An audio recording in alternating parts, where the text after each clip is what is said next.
Hello, and welcome to the Dole Institute of Politics 2021 discussion series. I am your 2021 Fall Fellow, Michele Watley. I currently serve as the founder and president of the GRIO Group, a strategic communications and political advocacy firm. I come by this work by having years of experience in political campaigning, having served for Senator Bernie Sanders during the 2016 presidential campaign as a national political director, and continuing to work on issues across the Midwest here in Missouri and Kansas. In 2017, I was named American Association of Political Consultants 40 Under 40 and Campaign and Elections Rising Stars, an award given to Donna Brazil, George Stephanopoulos, James Carville, and Alex Castellanos, who also worked for Senator Bob Dole. I am also the founder of Shirley's Kitchen Cabinet, who's named for Shirley Chisholm. Those of you in the room, clap your hands if you know who Shirley Chisholm is. Do we know who Shirley Chisholm is? Yes. Shirley Chisholm is the first Black woman to be elected to Congress and the first Black woman to run for president on a major party ticket. Shirley's Kitchen Cabinet is based here in Kansas City and works to amplify the voices and power of Black women. And so being the founder of both has given me a lot of experience that I get to share with you today as a fellow with the Dole Institute, and I'm elated to have been given this prestigious honor to be named a fellow for a congressman who is revered and has done great work on behalf of Kansas and Americans, Robert J. Dole. So much has occurred over the last 4 years or so in politics, between protests, the pandemic, social media. So much has occurred and has shifted and changed the landscape of politics that I thought this would be a good discussion topic to host as we look forward into 2022 and 2024. I want to discuss what's the matter with American politics, and I have brought together some of the best experts from this region and across the nation to help hold that discussion. In keeping with the Dole Institute's efforts to be ushered into the digital age, we've made some of these sessions hybrid sessions. Some of our guests will be joining us virtually, and others will be joining us in person. If you are watching this via live stream on our YouTube at the Dole Institute, you too can join the discussion by sending your questions to dolequestions@ku.edu. So with that, we will go ahead and get started. I have two amazing guests who are here to discuss the politics of protest, one of the major issues impacting politics, not only today, but in the past and politics going forward. With me, I have Justice Horn. Hello, Justice. Justice is a policy advocate, social justice activist who made history at the University of Missouri, Kansas City as the first openly gay multicultural student body president. Justice serves the community as a social justice activist for climate justice, civil rights, education, indigenous rights, and LGBTQ rights. And his service has led to the creation of policies that support underrepresented people in the Kansas City region. I have a fun fact about Justice. Before his time at UMKC, he broke barriers as the NCAA's first openly gay multicultural college wrestler. Yeah. He's young and making history. Can we all give a round of applause for that? Thank you so much for joining me today, Justice. Yeah, thank you for having me here. I'm excited for the conversation. And joining us virtually is Seth Hunter. Seth currently serves as the Director of Black-led Organizing and Power Building at Community Change, a national organization working to build the power and capacity of low-income people to change the policies and institutions that impact their lives. Seth joined Community Change in July of 2019, and he brought over 60 years of diverse experience that spans service in the U.S. Air Force, working as a university professor and researcher, and as a movement leader fighting to improve the lives of people of color in Missouri and Kansas. Seth is a Jamaican, a partner to, if you don't mind me saying, his better half, William, a recent garden enthusiast, and a secret home chef, a secret that he has kept very close to the chest because I've known Seth for a long time. He's never cooked for me. So, Seth, thank you for joining us today. I'm so excited to have you. Michele, thank you for the invitation. Justice, I'm glad to be on this panel with you. Okay, well, we'll go ahead and get started. started. And for the sake of developing shared language that we'll use throughout this discussion, I'd like for us to dive into the definition of a lot of key words that are typically used when talking about protest and activism. And I will start with you, Seft. How do you define protest? Hmm. Hmm. Yeah, and so in essence, protest basically is is a public demonstration of oftentimes discontent with individuals not being heard by through other means. So, for example, oftentimes in organizing, we're really clear that our goal is not a particular tactic. So we're not necessarily seeking to take to the streets, right? But in essence, in part, like what happens with us, like when we try other means that do not work, taking to the public square, claiming space, collectively declaring our values is how I define protests. Okay, Justice, how would you define rioting? Yeah, so I completely agree with Seth's sentiment of protest, as well as the term rioting. I think it is an expression of not feeling heard by the very institutions that are supposed to serve us. I think when you look back on the LGBTQ movement, the women's suffrage movement, the civil rights movement, that protest was an integral part of advancement for those groups because they've went through the proper channels of government and felt unheard. I think that when any community feels unheard, doesn't feel represented, their only card to play is protest. And protest has led to a lot of advancement and very much what we see America as today. And it is not any of our, judgment to, judge that because it could be from sit-ins all the way to the destruction of property. And that has been something that we talk about protest rioting. I think that you can, replace a brick on a building, but you can't replace black life. Mm-hmm. So, Seth, I'm going to turn it back over to you. I think for some listeners, there may be a fine line between protest and rioting, and that there is a difference in that one may involve violence or destruction of property, and one is okay versus the other. Seth, how would you define rioting and the differences? You, Hmm. after college football games, you may see rioting if if a team loses a particular game, and I think that's very and could be construed as very different from mhm. rioting and looting that perhaps, for instance, took place in Ferguson after the Mike Brown verdict. Yeah. Yeah, and I think it's MLK in 19, my, quote me on the exact year, but I believe it was in 1966, used the phrase that riots are really the language of the unheard, right? And I think it kind of brings home the point. And I think in essence, like how MLK was using the term riot in that particular sentence was how now we probably use protest, right? I think there's a more contemporary delineation between riots and protests, as you said, like one being riots being the destruction of property, protests being more contemporarily defined as just a kind of peaceful, lawful assembly of people, oftentimes in public sphere, oftentimes with bringing all the tools, whether it be storytelling, music, art, all kind of dramatizing, publicly dramatizing basically the fact that we've tried other methods in which and our issues have not been sufficiently taken up. Now, I think it's also important to recognize that the language of writing is sometimes weaponized against people of color, right?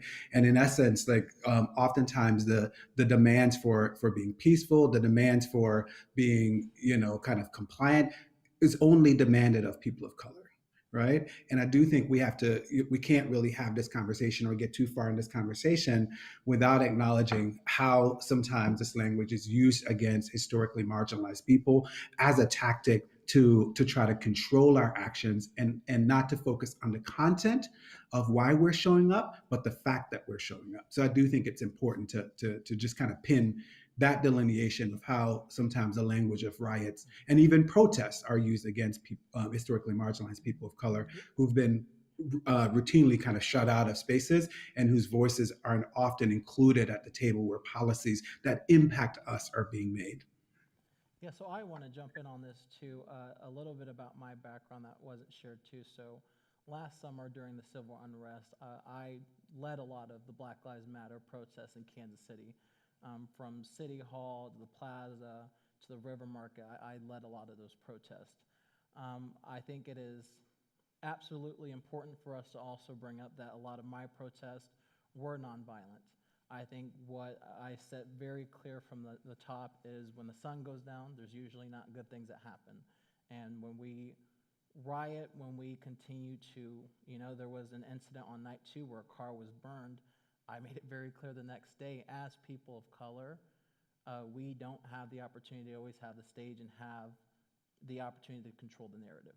It's like, do they want to, and being pretty plain, you look at the media locally covering this, they're not going to cover us seeing Kumbaya during the daytime, they're going to cover a car burning. So it's like when we act violent, when we loot, we take all credibility from our movement, where people can say we're rioters, we can't even be seen as people who are, will come to the table. So that's something that we understood very clearly, and that's why I think we saw a lot of the policy advancements here in Kansas City, and we actually got the mayor to sign on a list of demands because we understood the politics protests, that no matter what we do, the opposition was going to spin this, and that we really, because we're people of color, because we understand the climate we're in, we had to very much, toe the line. And we understood that, it is a position of strength to grit your teeth and not want to react in anger, because we have every right to be angry, but understanding that once we do that, then that is, fuel for the opposition to say they cannot be reasoned with, we're not going to hear their demands, and we're not even going to meet with them. Well, and I think that's why it's helpful to have this discussion about terms, because a lot of these terms are used interchangeably and take on different meanings in different contexts, and a lot gets lost in meanings in context when you're not clear about what these words mean, and when these words are weaponized, words that are naturally charged are weaponized to either create oppression or dissent, or to uplift different actors in these spaces. Okay, we're almost done with vocabulary. I've got 2 more. And Michelle, just go to, ahead. just to Go pin ahead, it too, though, Michelle, and hopefully we're having a conversation. I really appreciate it. But I do think though, it's demanded of us in this situation to recognize that when people of color gather, right, just to assemble, the very act of us coming together, just a critical mass of us present in places where we do not often gather, right, it's perceived to be threatening. Right. And I do think, certainly I agree in part with Justice around there are times like where, we have to be mindful that we're not hurting our cause. But at the same time, we also have to acknowledge that there are kind of structural racism that exists in this space where even the very gathering of people of color, Black people in many cases, that very act is viewed as a threat to the system. And we actually are taking a tremendous amount of risk sometimes when we do that. And it's not, we could just be standing on the corner, right? A critical mass of us gathering is going to be viewed as threatening, even when we're taking no actions to touch, destroy, whatever property, but simply gathering can be viewed as threatening. And I think that's important for us to point out. It is important, and to be viewed as threatening then results in different responses from law enforcement and other entities. And you can see that juxtaposition oftentimes in different types of protests and issues that comes up. Okay. So I'm going to turn to you, Justice. What does it mean to be woke? Well, I think it is an expression that has become more predominant over the last decade. It is making sure that you're being as inclusive as possible, that you are being as welcoming as possible in the political realm as well as the community realm. I would say that it's important for us to it's not a problem for me, I'll be honest. Being woke is not a problem for you? No, because a little bit about my background. My dad is Black and Indigenous, and my mom is white and Pacific Islander, and I'm openly gay.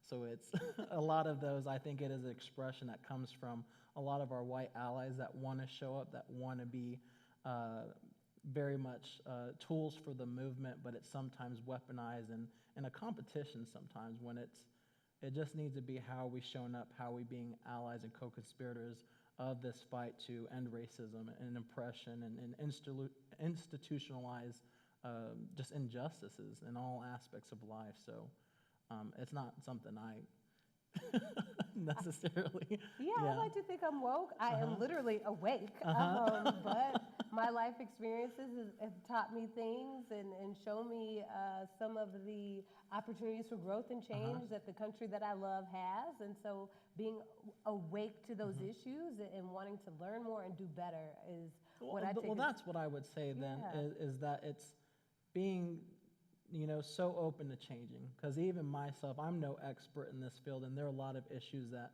over the years I've moved on and changed. So if that is a definition of woke, as being open to change, then that's something we should all aspire to. It's because we're not all perfect, and even me, I've moved on a lot of issues because of hearing from personal experience and lived experience, and maybe that's what it is.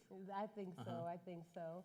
Seth, one more question for you. What is grassroots organizing? Yeah, I think, and I'm glad you didn't ask me the woke question, and I'm not It was a hard inviting. one. I'm Threw it not at me. Yeah, so for just as a matter of exploration, like grassroots organizing really seeks to center the voices and aspirations of directly impacted people, right? It brings as a principle and as a modality that the individuals who are most impacted have to be part of pointing the way forward, right? And in essence, it demands it demands of us that we actually go at a pace in which those individuals those directly impacted individuals are the folks who are basically kind of leaders of the movement. In part, it has a characteristic of being organic. It has a characteristic of being born out of, the kind of lived experiences of people, the aspirations of people. But in essence, like it also has a characteristic of having very specific, a very specific set of demands often that is really led and driven by directly impacted people and allies. I came to grassroots organizing by way of higher education. I was a professor before I came to organizing, and for me, in essence, it's often a place. It's an incredibly humbling place in which we ask people who are oftentimes at the margins to take an immense amount of risks, right? And in part, like we, for example, we work on campaigns all across the country. Right now, we're working on the child tax credit, and we're asking single moms, right, to kind of show up and to talk about their experiences of what it means to provide care to their children and to their families, right? And we ask and demand of them that they take the risk of bearing both their pain and their shame as in the midst of doing it. And we know that oftentimes, like when we bring folks to DC or to the state capitol in California or to Detroit, right, or to Lansing, Michigan, to the state capitol there, the issues that people are bringing are oftentimes issues that are not resolved. The pain that they're describing, when the microphone goes off, they're stepping into it. So grassroots organizing have at its core a principle of really kind of centering the voices and aspirations of directly impacted people, paired with the practice of building the level of power to kind of transform the issues that helps to extend dignity and opportunity to people. Yeah, grassroots organizing is very complex. It has a lot of layers, but grassroots organizing is often the infrastructure that leads to not only protests, but change in policy. So thank you guys for helping to level set a bit and go over some key terms. From the first written protest in 1688, one of America's first protests was in the form of a petition in 1688, done by the Germantown Quakers as they petitioned against slavery, because they were not happy with Quakers in Philadelphia who held slaves because it flew in the face of religious tenets. From the very first protest to the March on Seneca Falls, to protests by labor movements to fight for better rights for workers, to the storied civil rights movement, to the Boston Tea Party, which is one of America's first protests in person and live and in action and throwing stuff off of boats. We all know about that. To the Women's March of 2017, which was one of the largest protests across the world to the March for Our Lives, which was a protest held and ran by America's youth to end gun violence. America has a storied history with protests and activism in that form. In fact, in the summer of 1978, 2,400 American scientists came together in protest after the arrest of scientists who were labeled dissidents in the Soviet Union. And Congressman Bob Dole at the time sponsored a resolution in support of those protests by those scientists. There is a long story and a long history of protest in America. What has been the role of protests in shaping American democracy, both historically and in current times? And you alluded to this a little bit, Justice. If you want to go ahead and delve into that a little more, what role has protest played in shaping our democracy? Yeah, so I think it is as American gets. I think when we look at a lot of our, worst times as a country as well as our better days, it is majority of it has been through either civil unrest or a portion of the community not feeling trust in some type of institution that is supposed to be there to serve those it is even there to be created for. So I think when you look back at, as you stated, the LGBTQ movement, women's suffrage movement, civil rights movement, they, again, and I think it doesn't get talked about enough, they were not popular things at the time. They were not things that, people were selling T-shirts, were posting the hashtags on their, well, they didn't have internet, so they're pigeons or something.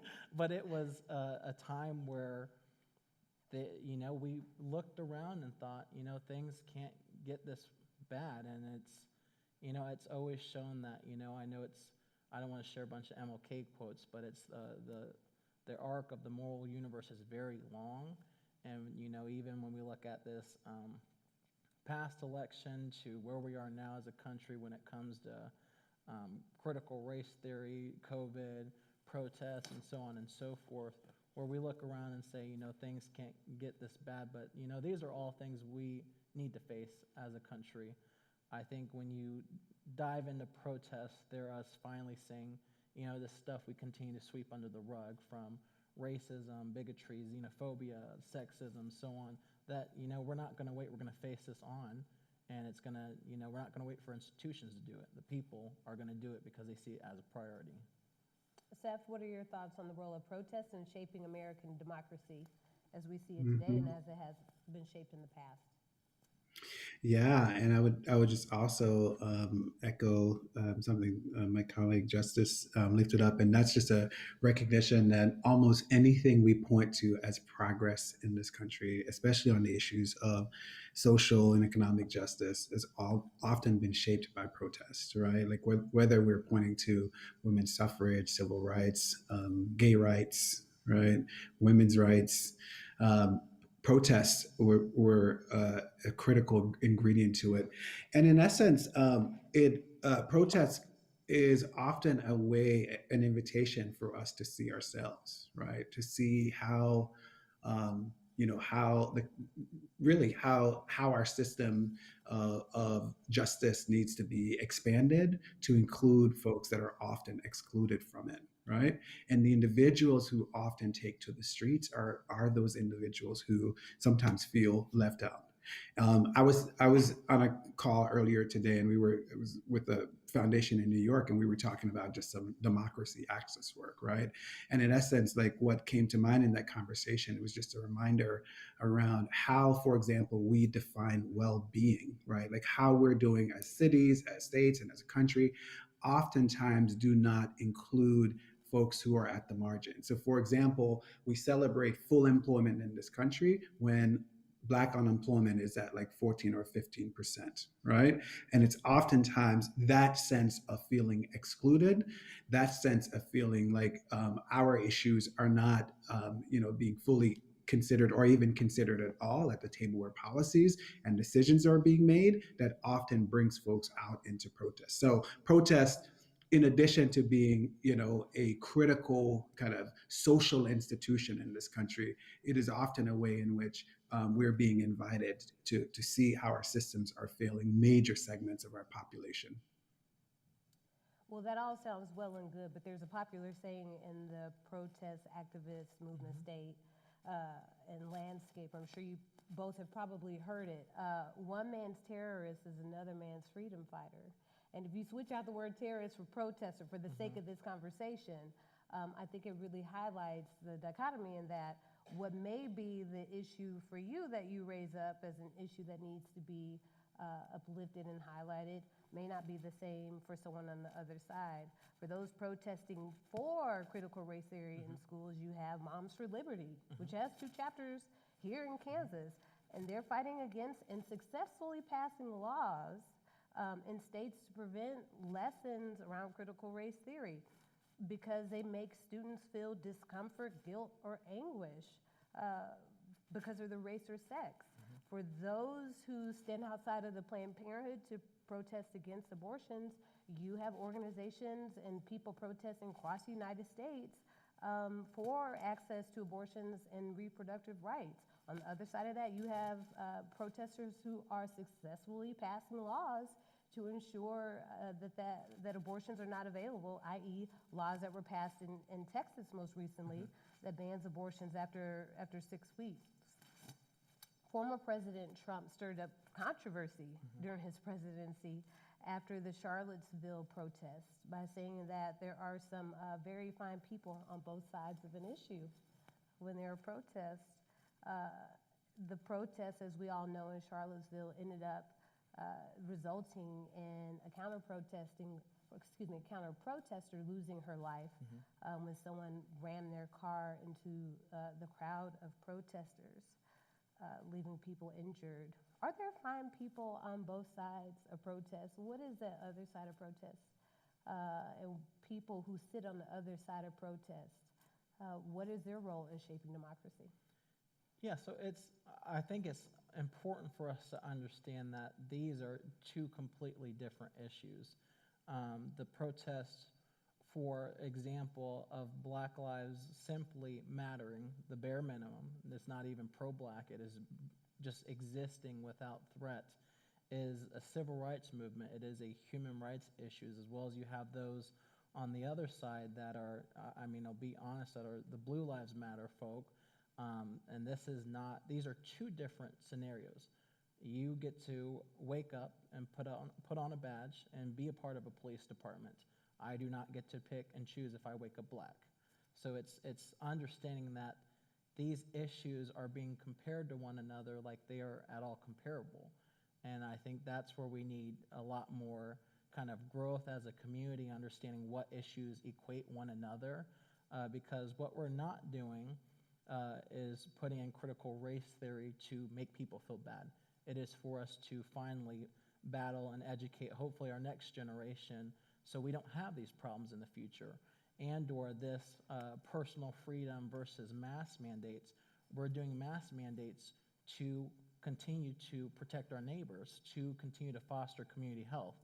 It is not a personal liberties issue, as well as then we talk about in the same sense, we have people preaching about personal freedoms, but when we bring up abortion, then it's big government, dictating what women, transgender, non-binary individuals get to do with their own bodies. So it's understanding that these issues aren't at all comparable, and that's what's a little disheartening, that we're equating other people's suffering and oppression with our minor inconvenience or being uncomfortable when they're not at all equatable.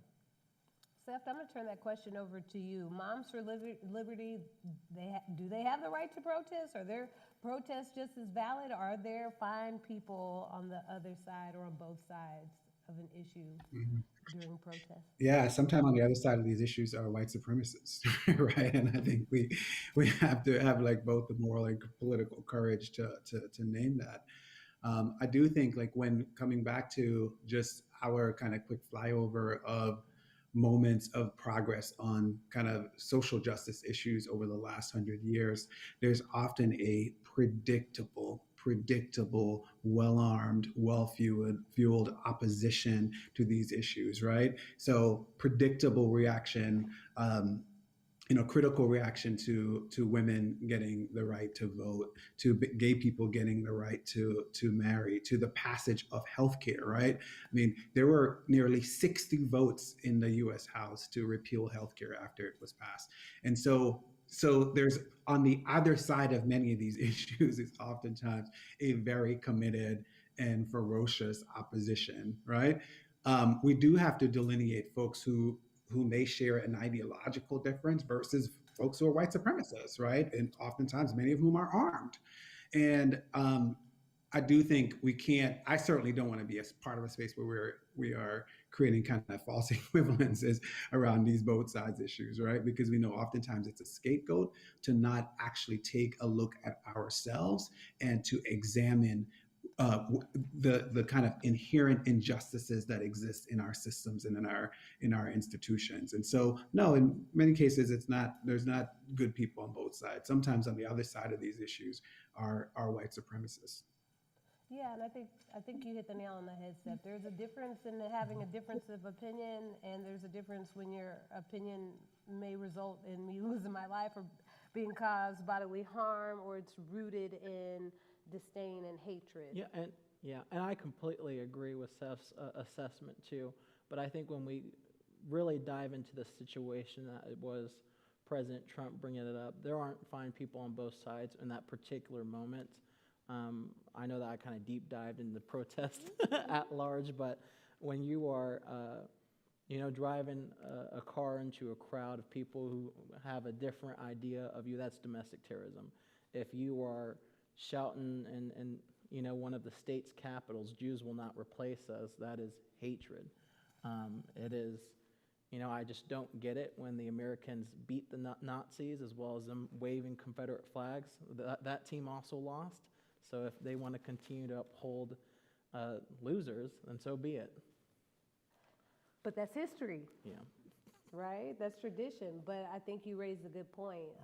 You really honed in on the difference between a difference of opinion and outright hatred, outright racism, and rhetoric that will cause harm. And I think part of the challenge is, particularly with media or social media, how do we do a better job of labeling and codifying what is actually occurring? I think when you look at what happened on January 6th, for instance, and how they were initially labeled as tourists, or how protesters protesting issues impacting communities of color or women or LGBT communities may be labeled one way versus others in similar situations that are labeled as simply, again, tourists or protesters, even when they're causing violence and harm. You mentioned the term domestic terrorism. Yeah. That's very different from being a protester.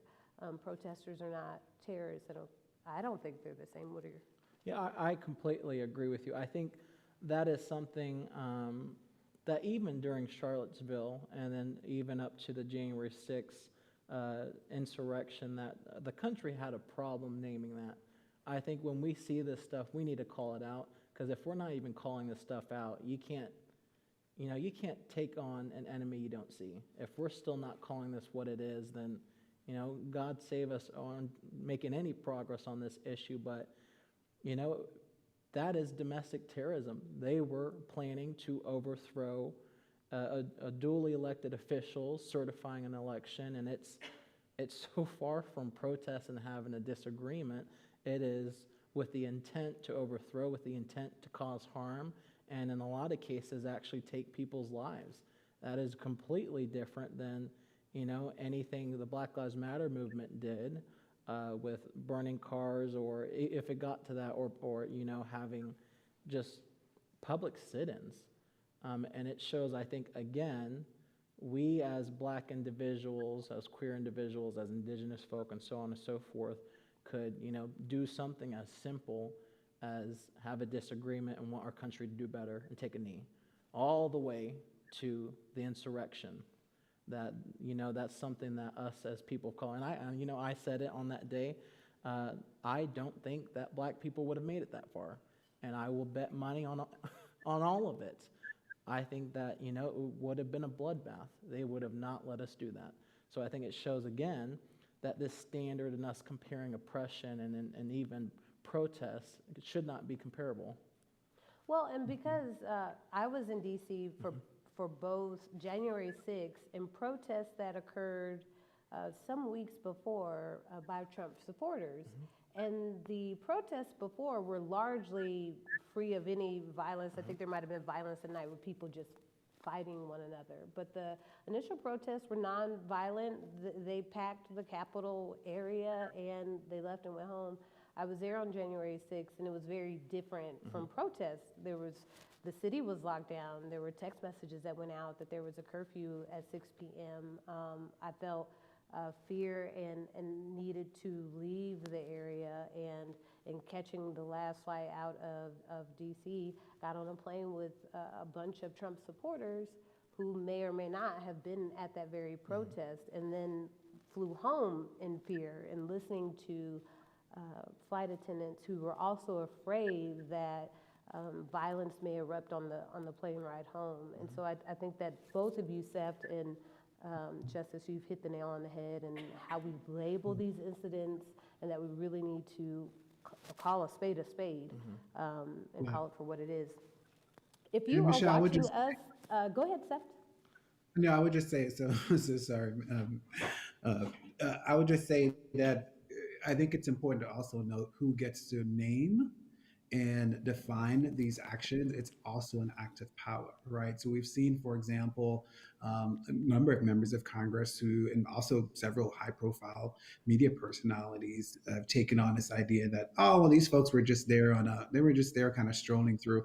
And, to recognize that that is not just a casual thing, right?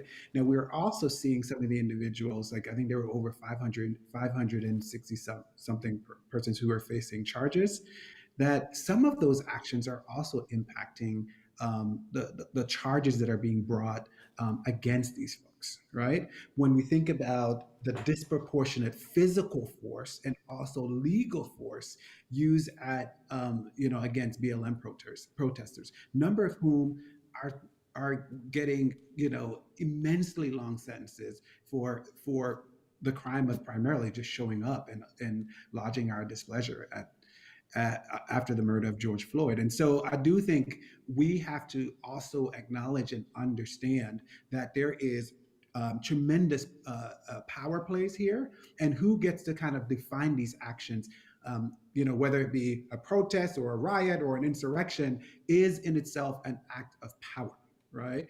And position. And it's not just like individuals getting on TV and making these statements. We also see that it impacts the level of charges being brought against folks, and it impacts, how, who actually really gets to account for those actions, and the disproportionate impact that we're seeing between charges brought against BLM protesters and those who were involved in the riots. Justice pointed out that some of these folks were able to, I think, Michelle, you pointed out, these folks were able to leave and get on planes and go home, right? Yeah, we were on the same flight, just yeah, on the same flight. I can't imagine taking the time out of my day to bash out windows at the Capitol and run into Nancy Pelosi's office, and then being able to hop on the flight and go home and get water on the airplane. I don't. It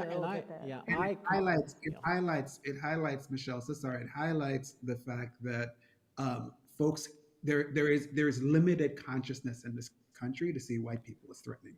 Right? That act is reserved for only non-white people. And I do think we have to be able to say that, because if, as Justice pointed out, if that was a BLM folks at the Capitol, we would all have been dead, right? We would have been summarily shot. We would not be able to even get up the steps, much less break out windows and, defecate on the floor, on the floor of the House and in the main hallways and such. And so we have to point out the difference that race plays in this situation. Most of the folks that were taking these actions at the Capitol were mostly white people. We're folks from rural places across the country, right? And inherently, they were not viewed as threatening. And because they were not viewed as threatening, they were able to kind of, even when they were running through the Capitol with weapons and whatever else, even when they were impaling police officers with flagpoles and baseball bats, they were still not viewed as threatening, because only one of them was shot when she tried to enter the Senate floor, when the senators were actually on the floor.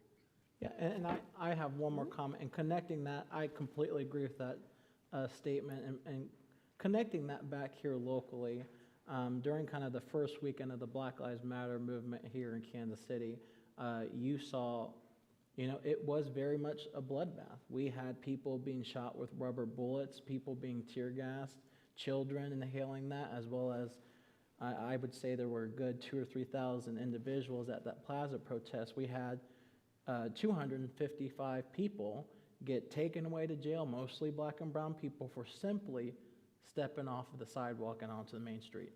Police would just take them up. And there's that infamous CNN video that was taken at the Kansas City Police Department. So I think that's absolutely spot on, that again, when we're simply organizing, when we simply step off the sidewalk where they see that as a threat and take us away, and it shows that, again, this protest standard is not the same for everyone.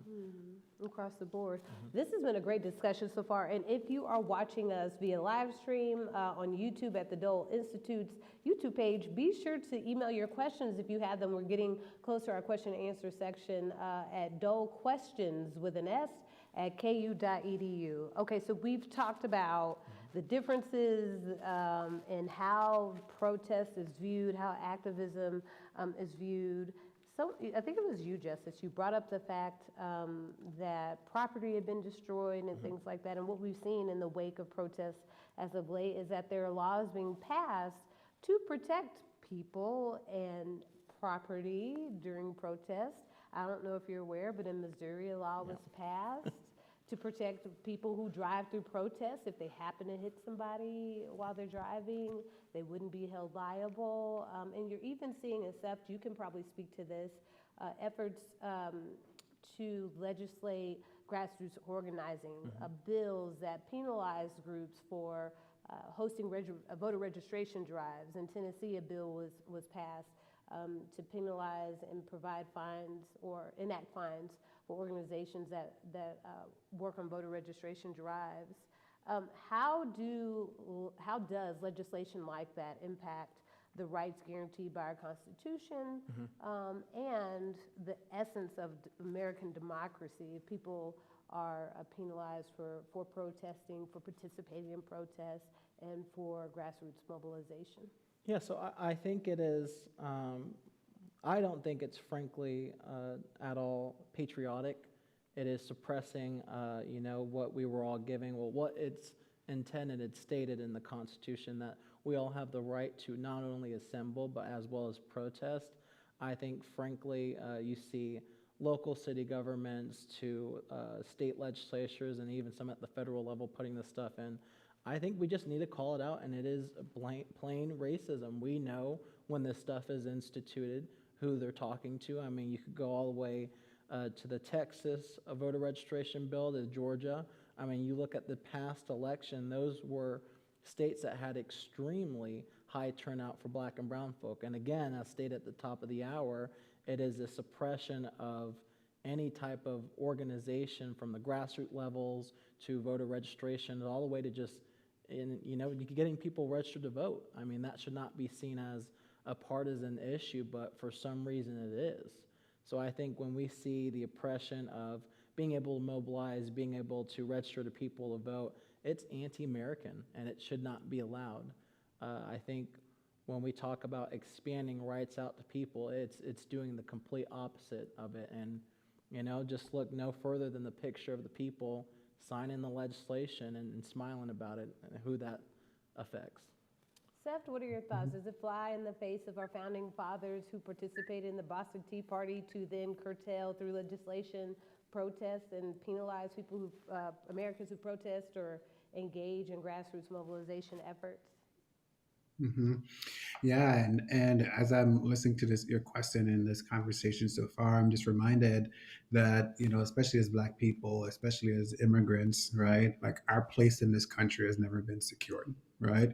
And in part, the quest that we have been on, right, the civil rights movement, both historic and contemporary, has been one wherein, like, it's basically been in search of sense of place, a sense of belonging for us in this country, right? I'm here in Georgia, and I think everybody knows, like, almost a year ago now, we had a really important Senate race that resulted in two new senators that shifted the balance of power in the U.S. Senate. It was just a little Senate race. It wasn't that big a deal. No. Are you talking about the Georgia Senate race? Yeah, that wasn't that big a deal. But it's and since that point, I talked about this earlier. There's oftentimes a predictable reaction to anything that we point to as progress, right? So the idea that Donald Trump lost the election, right? And so in essence, well, I guess people believe that it wasn't possible for him to lose. And so based on what we now know, what we're now calling like the big lie, we have a number of anti-democratic legislation here in Georgia, in Texas, in Michigan, and almost like 47, 48 states. We've had bills introduced in a number, and thinking about half of those states, we've seen bills actually passed, right? And here in Georgia, for example, some of the lines in both the special election as well as in the general election a month before that were sometimes 15 hours. And part of the recent bills that were passed, there's now prohibition on us, like as organizers, giving a bottle of water to someone that's been online for 12 or 13 or 14, 15 hours, right? And that is anti-democratic. That is anti-democratic. The legislation that we've seen in states across the country that are aimed at limiting our ability to gather and to exercise our constitutional right to assembly, right, are intended to criminalize us showing up and voicing our discontent.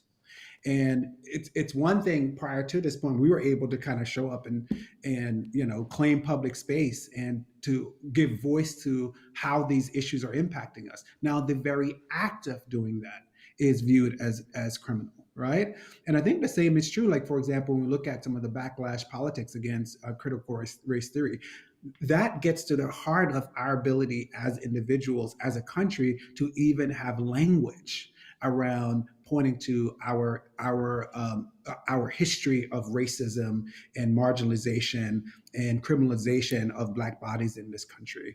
And now what folks are seeking to do is basically to limit our ability to even say that, right? And again, the fact that folks are able to get away with this is an exercise of how power is being used by the majority to further limit the dignity and the opportunity for marginalized people to have voice and to share how these systems are impacting us. Yes, that's a great point. Okay, one more question before we go into our Q&A. We'll open it up to the audience. And again, if you're watching, email your questions to dolequestions@ku.edu. In late 2016, shortly after former President Donald Trump was elected, Congressman Bob Dole said that most of the protesters targeting President-elect Donald Trump are uninformed folks who are unaware of the disruption that they're causing, and that he bet that half of them couldn't even name Donald Trump's opponent. Now, some of us may hear this and be irritated by it, but if you've been in the advocacy space, you have heard this argument once or twice before. I bet half of those protesters don't even vote. Those kids get out there and they're not even registered to vote. You are out there protesting, you're the council people, and you don't even know who your councilman is.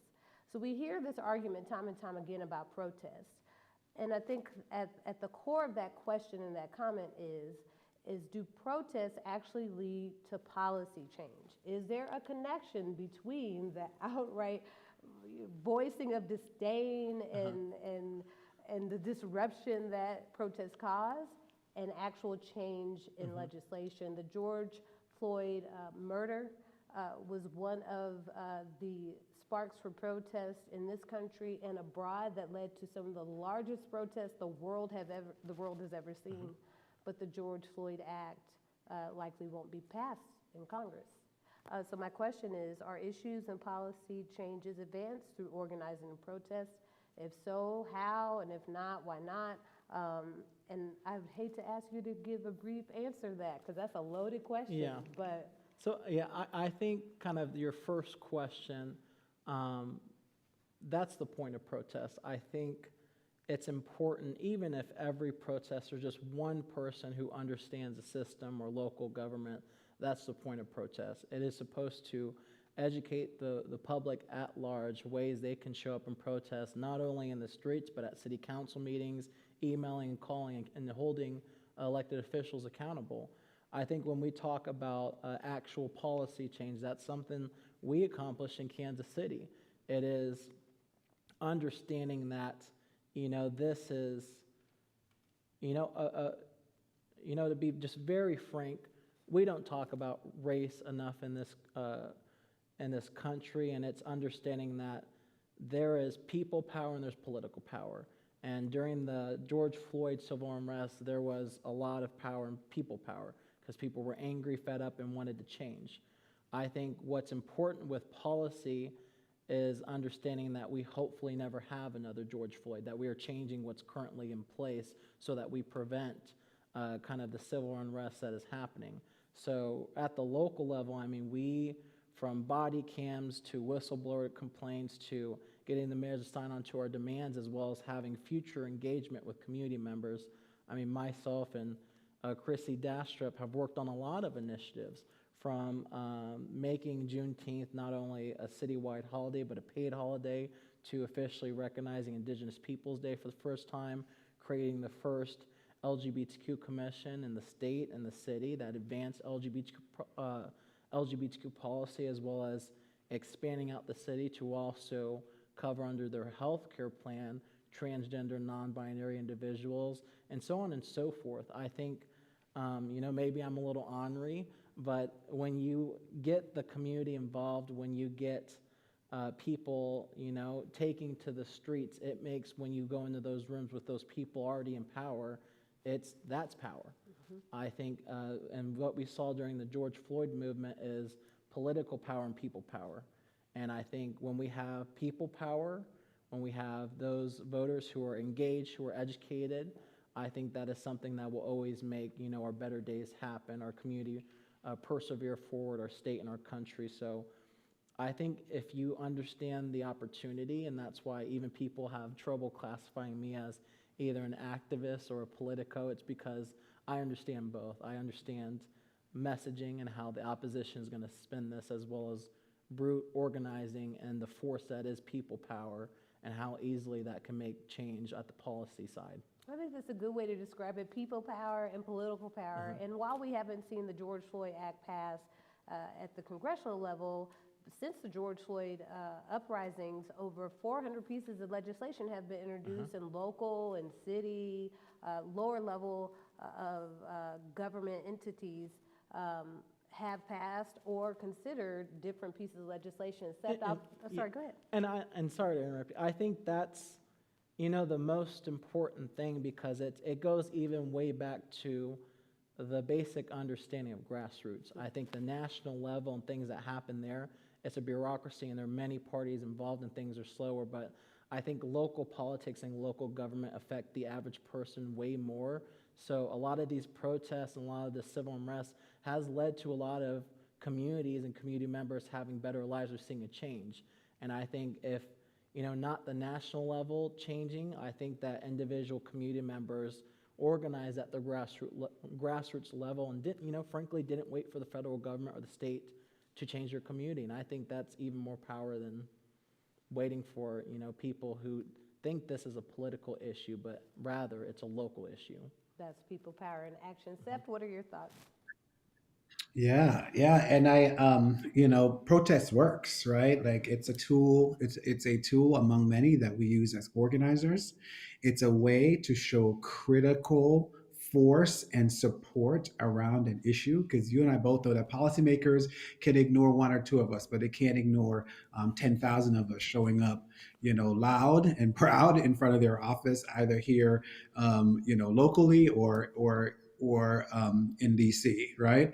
And so in essence, it is a tool that we use. It doesn't automatically, though, lead to policy change. That takes longer, deeper, more consistent strategy of one, framing the legislation, and then also really kind of having a consistent campaign to actually make that legislation manifested. But protest is a tool that we use to kind of begin to set the public agenda.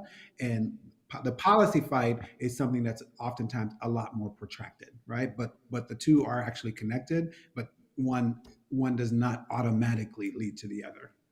They are very much interdependent on one another at times, and we see the changes that we've seen today because of the efforts of protesters and grassroots organizing.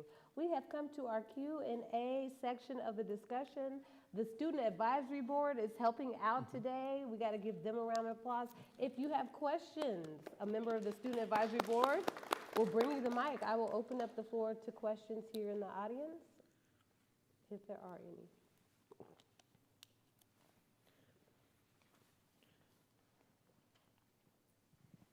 Hi. So like during 2020, like in person, we saw the protests going on, but then online, at least from my perspective, it seemed that a lot of the conversation was more directed towards like micro issues that correlated with that. Like, for example, is there enough diversity in emojis? Is it okay to listen to Kanye after what he said? Like things like that. Do you think that talking about these things is overall distracting from the bigger picture of what these movements are for, or do you think that they help like set a platform for future conversations? Yeah, so I'll take a swing at this. Thank you for your question, too. I think, just because of where we are in this country, as well as just, society, we aren't even at a place where we're having conversations. So I think no matter if it is talking about, all the way down to do we not have enough black women in lead roles, all the way down to do we need to diversify school boards, or how do we look at, the basic kind of family unit and what that looks like. I think there needs to be a greater emphasis on these discussions because, even if we don't like it, racism touches every part of society. You can see it in education, housing, representation, our institutions, how banks lend out money, how we see development, how we see transportation, how we see, even how laws are implemented and where they go. So I think, we're at a place where I would rather us have those conversations and finally look hard in the mirror as a country than us not having that. I think that we need to have battles on all fronts, and we need to fight racism and all the nastiness in our country everywhere. And I know that it was brought up too during the Black Lives Matter movement, how allies can show up, and it is in spaces like that. Spaces where there are no people of color, spaces where you even say, like, dang, there's not a lot of diversity in this room. That's when we need people to show up. And so I think because of where we are as a country, we need those conversations. I think that, us even starting that and open up that conversation is an opportunity for us to lean on those who are experts in this field, educate one another, and, just bring it up. So I think that's a good place to start. I think it gives people who may not want to engage or be an activist at a certain level other opportunities to enter into the space that maybe is an entry point that suits where they are now. Everyone is not going to be the protester, just like everybody's not going to be the elected official. It gives people other opportunities to engage in the discussion. So I have one more comment on that, and I got a lot of flack during the movement for, there were a lot of people in the spaces that were angry seeing, when we would protest down the street, people having lunch and pretending that there's nothing going on. But I think what we need to understand, and it's not me coddling opposition or allies, but understand that people are going to come to this situation in different ways. You have our allies that are out there screaming, fighting with us in the streets. You have those donating to Black-led organizations, have those, not even engaging with people and educating themselves through books and stuff. So it's or educating their family members at Thanksgiving. It's stuff like that. So understanding there's the same way we can't, police how black people are going to react to this. We cannot also police how, white people are going to react to this. But we need everyone fighting on all levels and being as active as possible. Seth, did you want to take a swing at that question? Yeah, I mean, I think a consequence of having this conversation around racial injustices across many of our systems and institutions, it does prompt some introspection, right? And in many ways, like, it may invite us to look at creative places in which, things that we thought were just, fairly routine may actually have may actually be an expression of, of racist tactics and practices, right? And so I do think the awareness factor is one where it may take us in some surprising places of where we're looking and having conversations around systems that still need to be transformed. I do think, though, it's the recognizing that it is an inherent threat to the system of white supremacy, the system of marginalization of women, this racist systems and structures. Whenever marginalized people who are impacted by these systems speak up, right? And we're going to be accused of all manner of things, right? And part of what we have to know is that we have to be clear in our purpose. We have to be clear that it's while it may be a risk to speak up, it could be a greater risk to be quiet, right? And it is good. Usually It it's a does greater require risk to be us a level quiet. of commitment. It does require us a level of personal clarity. And and I think the awareness is fine. Being aware of the ways in which racism shows up and having conversations far and wide, whether it be online or in other circles in which we're participating. I think that is absolutely okay. Okay, and with that, if we have one more question, we have time for one more quick question.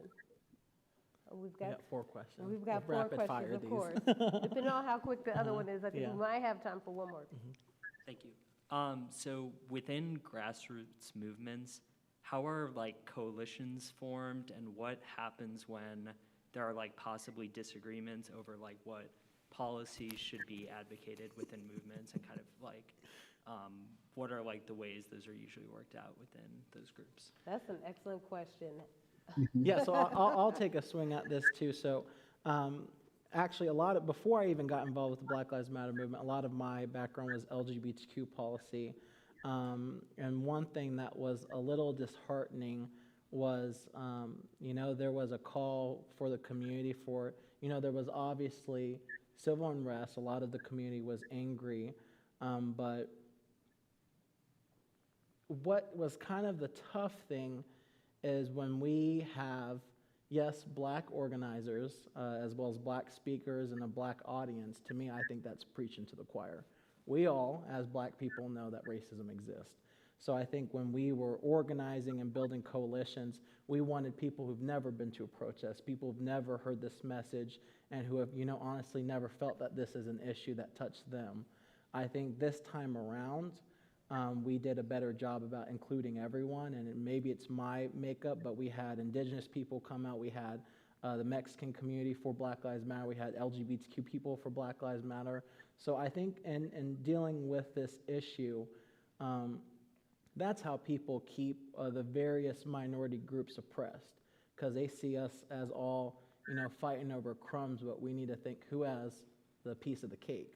And we're all, they want to see us pitted against each other and see advancement of one group as a detriment to another. So I think it's important that we're building coalitions, as well as also understanding that, when you see me down and being, beat up, when we had, this push for DACA, when we had this push for all the abortion bans going on across our country, we need to show up the same way they did for us.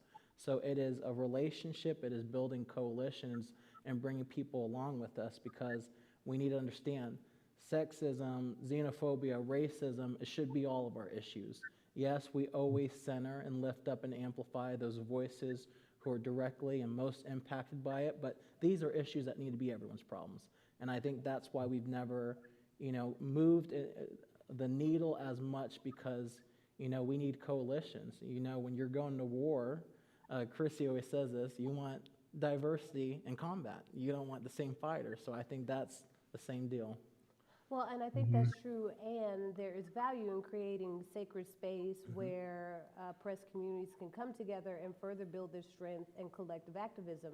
Shirley's Kitchen Cabinet, we focus on, hyper-focus on the engagement, development, and equipping Black women with the tools that they need. And it's not despite equipping others, but Black women have been the leaders of movements for many years and have not always seen the fruits of their labor. Black women are the most engaged voter electorate, but we don't see Black women in the Senate. We don't see policies being passed that help our communities move forward. And so while we focus on Black women in Shirley's Kitchen Cabinet, the information that we bring and the tactics that we share apply to everyone. We always have about 20% of our participation at events represented by other people who are not Black women.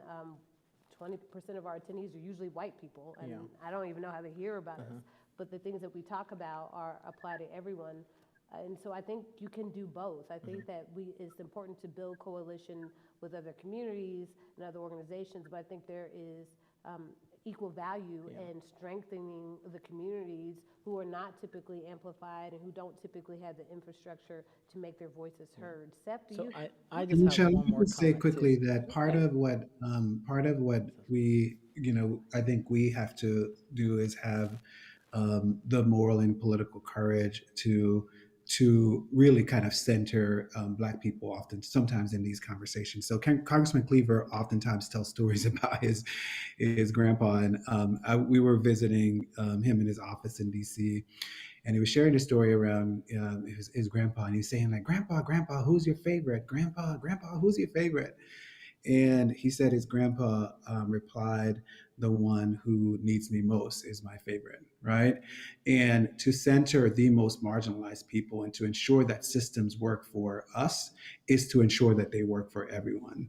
And in some of these spaces, especially like in BLM protests, right? Like I think it's necessary to center Black leadership. I think it's necessary to create spaces where Black women can lead and for those of us to be comfortable in following Black women's leadership, right? While I obviously am one who believe in diversity, but I also believe that there are spaces where we need to create spaces where Black people can lead and to be able to do that without tension, right? And to also speak to how necessary that is. Yeah. So I have one more comment too, and this is kind of from personal experience. I think it's also an opportunity to help communities grow. As being a biracial, or I'm for ethnicity, being many ethnicities, I don't fall in any particular bucket, and that's why a lot of the policy advancements are a lot of all over the place. But being completely honest, and leading the Black Lives Matter movement, a lot of people did not like a light-skinned, frankly queer person leading a Black movement. And that, again, I think shut out a lot of the rest of the community that felt that they wanted to better show up, as well as, it finally moved even Kansas City to, battling that we still have transphobia and homophobia in our Black community, as well as on the other side, you have still a lot of racism in the LGBTQ community, and it's a lot of how, as well as a lot of other sentiments in other community groups. So I think in building coalitions is also breaking down stereotypes and hate between the different groups, and there were a lot of people who got uncomfortable, but when we said Black Lives Matter, we also said Black Trans Lives Matter, and centered those, in the movement who were being slain. I mean, in the last 2 years, we've seen 28 Black LGBTQ people slain in Kansas City. Yes, one of the highest numbers in the nation. Yes, and it's where are their voices too. So I think as we build out this stage, as we center those people, that we are, being as inclusive to Black men, Black cisgender men, Black cisgender women, and then the women who continue to lead the movement, as well as those who are, Black trans individuals, Black non-binary individuals, and so on and so forth. There were a lot of times where the protests got uncomfortable, but we made sure that everyone felt welcome, that everyone felt that, this is a fight and a movement they could be a part of. Well, that's going to end our session. Say it loud, the politics of protest. If we could give a round of applause to Justice Horn and Seth Hunter for joining us today.